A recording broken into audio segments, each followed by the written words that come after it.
blocking perimeter. Hey, listen. We're all in strung-out shape. But stay frosty and alert. Can't afford to let one of those bastards in here.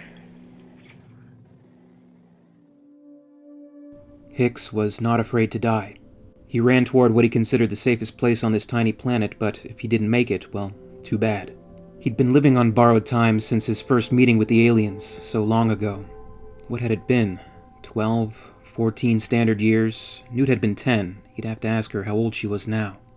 He should have died with his squad then, but he hadn't, and he'd spent a great deal of drink and chem trying to forget it. Fate hadn't wanted that. The powers that be in the universe, not to mention the Colonial Marines, had thrown it all back into his face. Somewhere along the way he had come up with a new purpose, to wipe the aliens out, down to the last drone, the last egg. Getting himself killed here would prevent him from accomplishing this mission, and that bothered him more than dying. Once in his life there had been personal fear, but those days were long gone. A few years back, during one of his 2-week chem binges, Hicks had been picked up in an alley by civilians. He was naked and his ID implants had been fuzzed by the people who'd robbed and then tried to kill him to keep the authorities from identifying the body. Not knowing he was military, the civilians had stuck him into a medicenter and given him the standard life support treatment, which included sessions with psychiatric types. It had been a teaching hospital, and there were plenty of young medics eager to work with such an obviously depressed patient. Surely that unrevised scar on his face bespoke worlds of mental impairment. It didn't take long for them to peg him as a career Marine and diagnose his problem, but while waiting for the medical MPs to come by and fetch him, they hustled to get as many budding headbenders as they could get exposed to him. Chances like this didn't come along very often. In one of these sessions, with an attractive young woman he would have tried to bed under other circumstances, he first heard about the Doc Holliday syndrome. Holliday, it seemed, had been some kind of medical man in the Terran frontier times, a dentist or some such. He developed a fatal and, at the time, incurable illness. So, the young doctor said, he packed up, moved to a drier climate, which was supposed to offer some symptomatic comfort for his remaining days, and became a professional gambler, an outlaw. He engaged in a number of gunfights, and although he wasn't a particularly adept shooter, always managed to prevail over his opponents. There is an instance, for example, where M. Holliday fired upon a man inside a public drinking establishment using a period weapon called a six-shooter. He was within 7 meters of his opponent, emptied his weapon, and missed entirely. Given that the six-shooter was supposedly accurate to a range of 50 meters in the hand of an expert, this was considered poor marksmanship. He later switched to a weapon called a shotgun, which, I am informed, is dangerous over a somewhat wider area. How interesting, Hicks told the young shrink. Maybe he would try to fuck her, if no other reason than to shut her up. Before he could speak, however, she continued, obviously in love with the sound of her own voice. From what our medico-historical researchers can determine, the primary reason Holliday won his duels was because he did not care if he did. That brought a frown to Hicks's face. What does that mean? He was immediately sorry he asked. M. Holliday was going to die soon, or so he thought. Actually, he lived well beyond his predicted termination, the diagnosis having been somewhat erroneous. But because he thought his days were numbered, and that his number was very small, he believed he had nothing to lose.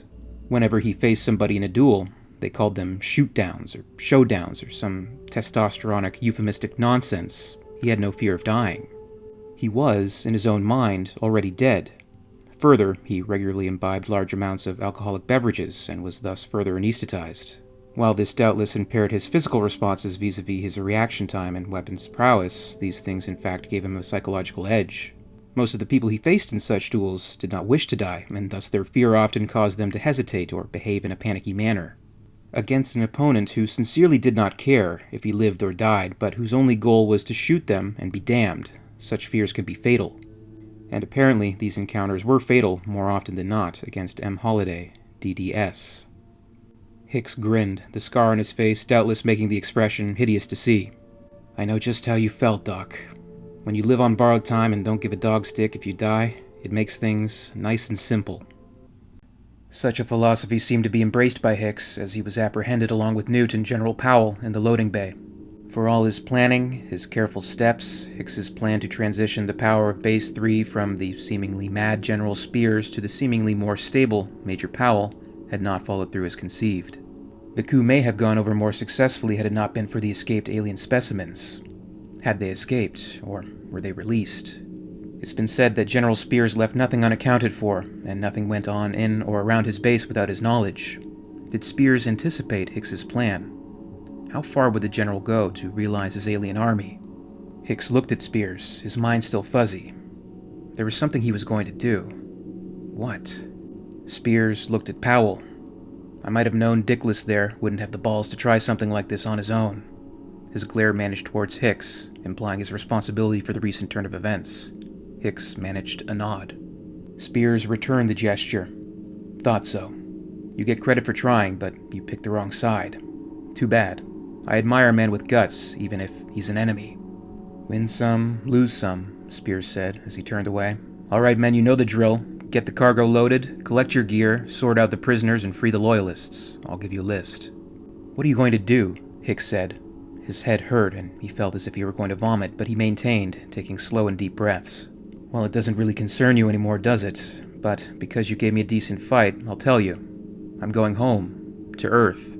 I'll be taking a small core of the alien, and we'll have ourselves a little sortie. Once I demonstrate how effective my troops are, we'll get support to build a full-scale army of trained aliens. We're going to kick ass, son. And when I show the recordings of how we did it to the powers that be, we'll get what we need to win this war. Jesus. He really believed it. The guy was a few kilograms short of fission mass. Crazy as a stepped-on roach. What about us? That from Powell, who had managed to sit up. You and your allies are up for court-martial, Major. I don't have time to fool with such piddly shit now, so you'll stay here until I can send the appropriate legal teams back to handle it. You can't leave us here. There are aliens loose in the base. We'll be slaughtered. Eaten. You should have thought of that before you played at sedition, Major. He turned away and moved off. Hicks was calculating his options, but two of the troopers stepped toward him, stun wands held ready. He settled back. Jumping them would only get him another headache when he woke up in an hour, if he woke up at all. Right now it seemed a lot more important to stay awake. Whatever happened to them, he wanted to see it coming. The base was a wreck. Spears and his unit moved through the chaos, shooting whatever got in their way. There were few things to be salvaged here. He was going to have to cut his losses. True, he was going to win the battle in the war, pitiful and short as it was, but it would mean the base itself was a loss. Well, a good commander knew when to dig in and when to dump his tanks and leave the party. Third base had served its purpose. He would have liked a little more time, but then that was nearly always the case with commanders, wasn't it? You tried for perfect, but you accepted what you had to and moved on.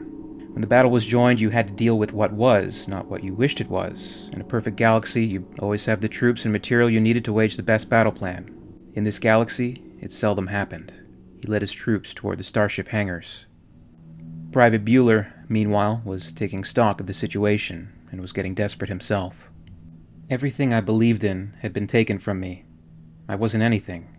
Newt was all I had left, and they were going to take her away from me as well. Hicks had disabled the main communications room during his aborted coup.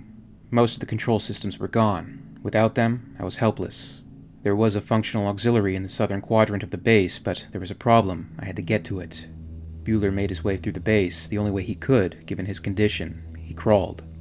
He crawled over, around, through the blood and dead bodies, left behind in the chaos, like crawling through the mud, as he remembered from the training in the Corps. Was it a memory, or was it an implant? It didn't seem to matter now. Being a synthetic, the alien seemed to pay Bueller no mind. He observed the creatures as he continued his ground-level venture. I found the alien's progression perversely fascinating. Man used his machines to terraform hostile worlds, to create an environment amenable to human life. The alien needs no machines. The creatures ignored me. Perhaps I wasn't viewed as a threat, or maybe I don't share the organic scent of Spears' men, or their terrible, unyielding fear. As I neared the secondary control room, the sounds of struggle faded, replaced by the liquid hiss of alien life. Bodies were everywhere. Stark remnants of the aliens' reproductive fury. Freed from the confines of the General's breeding chamber, the parasites multiplied with remarkable speed. The world belonged to them. Spears thought he had taught the aliens the meaning of fear. They had merely discovered the virtue of patience.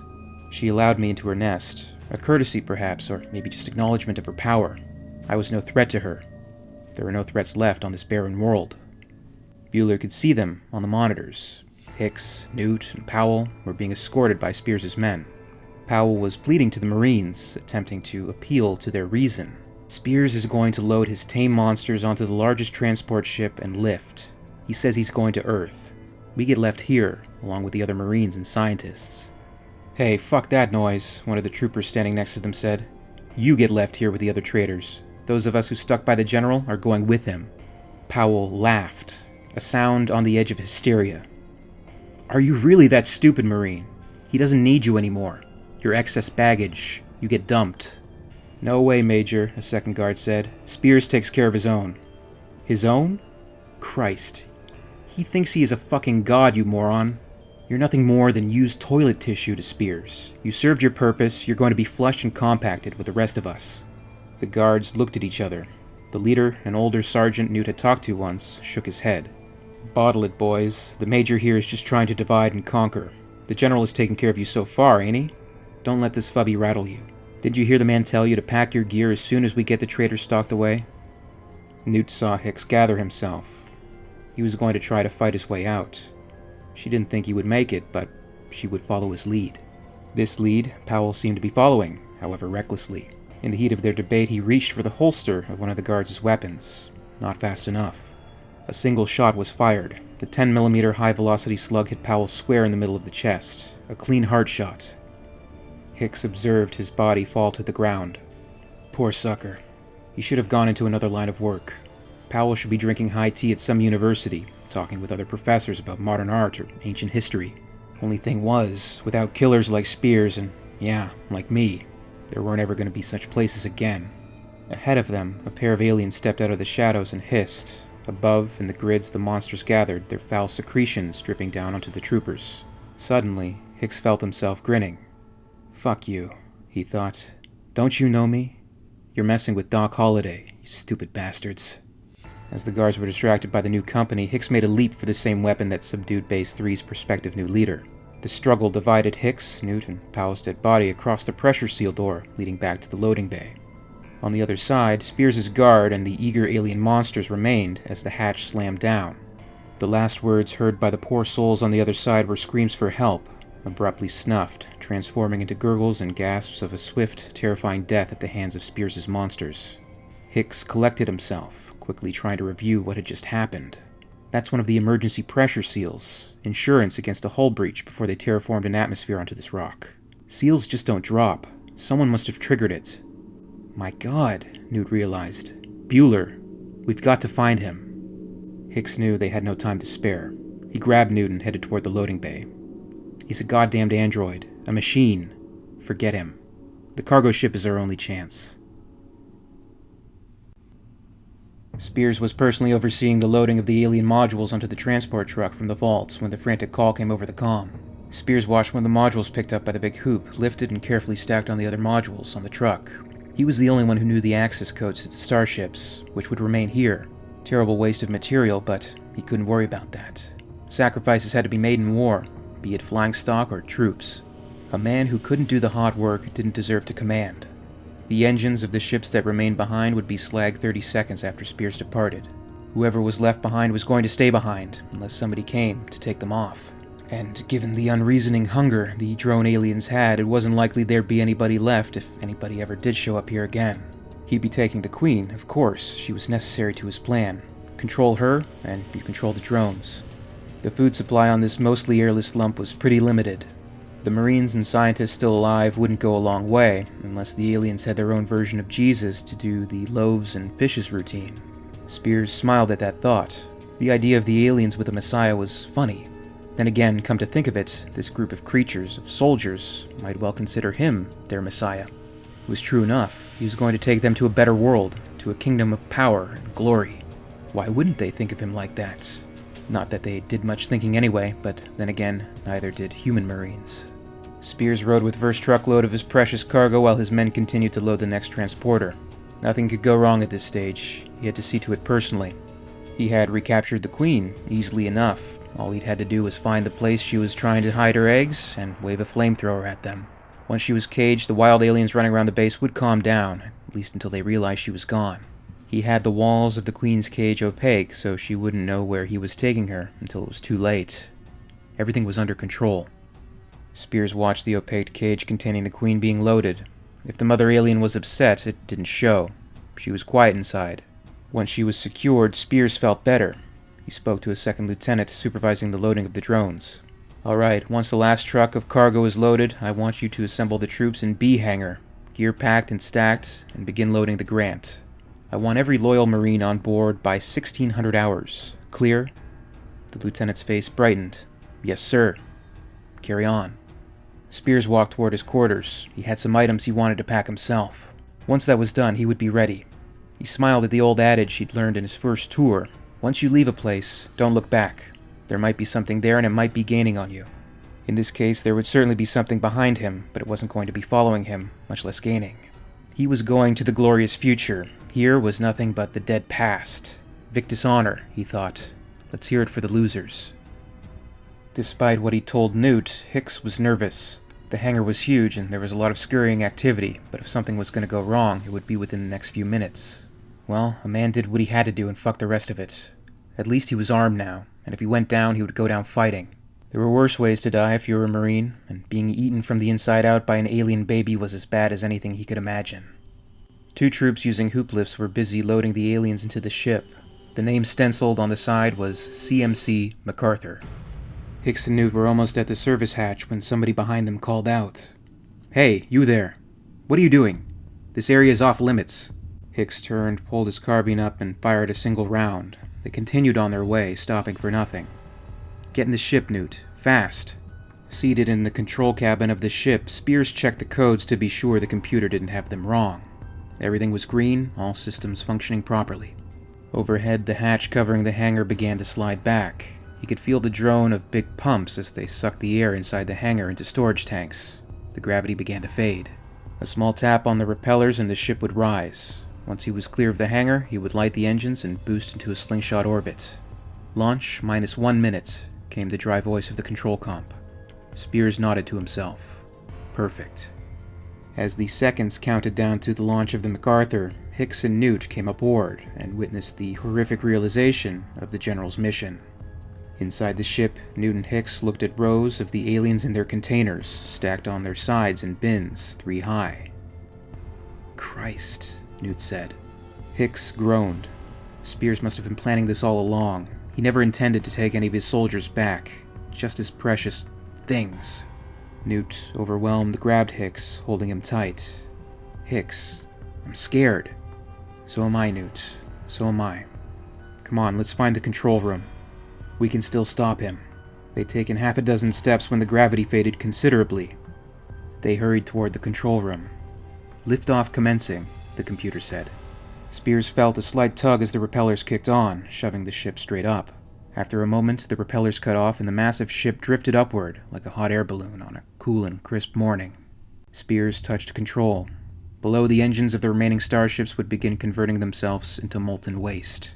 In less than a minute, what had been the acme of man's technology would be no more than a white-hot soup of swirling metal and plastic and electroviral matrices, all cooked beyond repair by anyone less than a god. And if God could fix them, he was one hell of an engineer. Hicks and Newt rushed to the control room entrance. They could see Spears on the other side.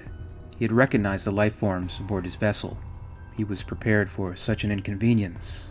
The General had grabbed a welder and began sealing off the door of the control room to prevent what he perceived to be attempted sabotage, interference with mankind's redemption. "Someone's aboard with us," Spears announced. "More traitors, more spies, interfering with mankind's mission.